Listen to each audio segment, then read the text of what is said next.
Assalamualaikum warahmatullahi wabarakatuh. Hi, my name is Fatchah Nurul. I am from Islamic Religious Education Class 1B. Today, I will talk about the theory of entry of Islam in Indonesia. Before becoming the religion most practiced by Indonesians, Islam was one of the religions thought to have come because of traders who stopped by in the archipelago. Historians provide for theories on how Islam entered the archipelago. Each theory is explained based on different time susceptibility, starting from the 7th century until some say the 13th century. There are 4 theories for the entry of Islam in Indonesia: 1. Gujarati theory, 2. Persian theory, 3. Chinese theory, and 4. Makkah theory.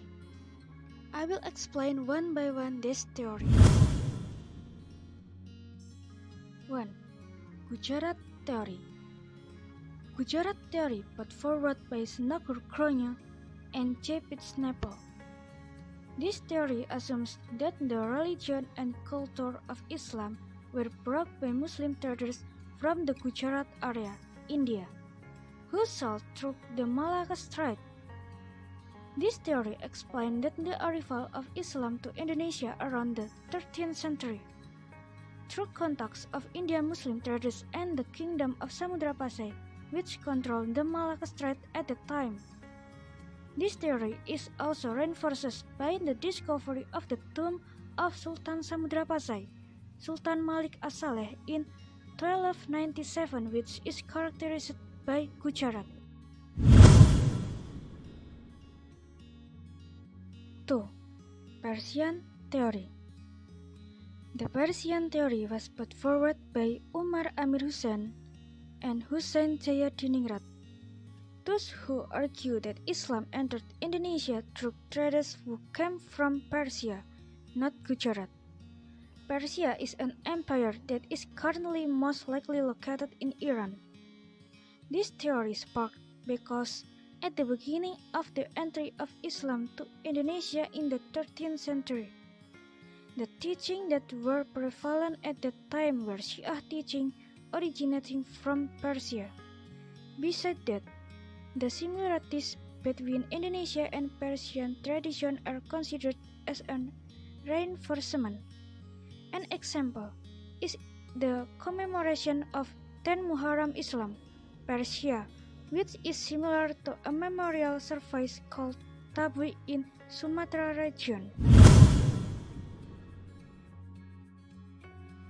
3.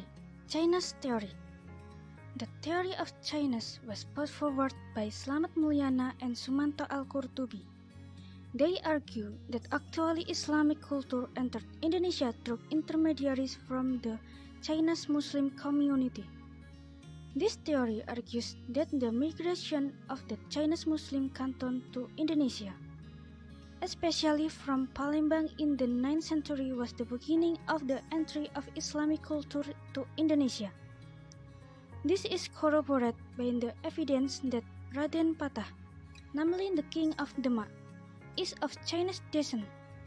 The wording of the title of the Demak king in Chinese term, and records that state that Chinese traders were the first to occupy port in Indonesia.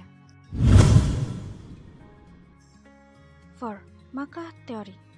This theory has received support from figures such as Van Leer, Anthony H. Jones, T.W. Arnold, and Buna Hamka.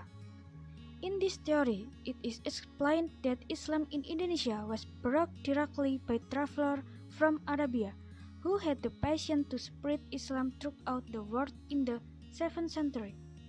This was reinforced by the existence of an Arab village in Barus, North Sumatra, known as Bandar Khalifa. In addition, in Samudra Pasai, the famous school in the Shafi'i school. This mazhab was also well known in Arabia and Egypt at that time. Then the last one is the use of the title Al-Malik on the king of Samudra Pasai as in Islamic culture in Egypt.